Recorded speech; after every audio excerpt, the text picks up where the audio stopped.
व महाराष्ट्रातल्या स्थानिक स्वराज्य संस्थांच्या निवडणुका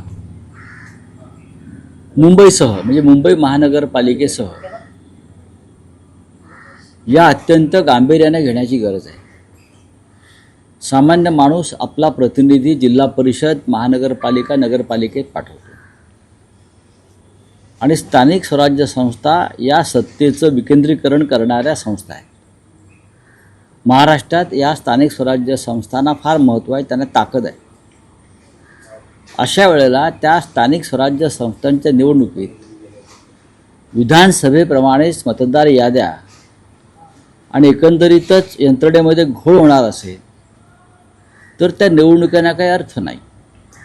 म्हणून सर्वपक्षीय शिष्टमंडळ जेव्हा भेटलं मुख्य निवडणूक अधिकाऱ्यांना, जे केंद्राच्या निवडणूक आयोगाचे महाराष्ट्राचे प्रतिनिधी आहेत, आणि त्यांना निवेदन दिलं, ते निवेदन आता त्यांनी म्हणजे स्वतः काही निर्णय घेतले नाहीत आणि केंद्राकडे पाठवून दिलं। मग राज्यात तुम्हाला कशा करता नेमलं? सर्वोच्च न्यायालयानं 31 जानेवारीच्या आत निवडणूक प्रक्रिया पूर्ण करण्यास सांगितलेलं आहे। हे बरोबर आहे, पण ही निवडणूक प्रक्रिया पूर्ण करण्याआधी निवडणूक याद्यामधले जे दोष आहेत ते दुरुस्त करावे।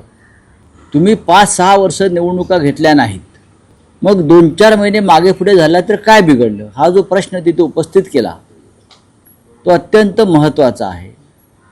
निवडणूक याद्या या निर्दोष असायला पाहिजे आणि त्याशिवाय निवडणूक घेणं ही लोकशाहीची थट्टा होईल।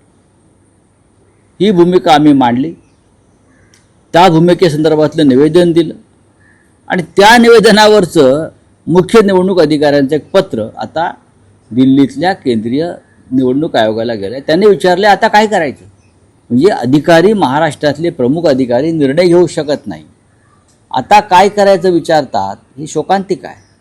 काय करायचं म्हणजे निवडणूक याद्या दुरुस्त करा, हे तुमच्या हातात आहे ना।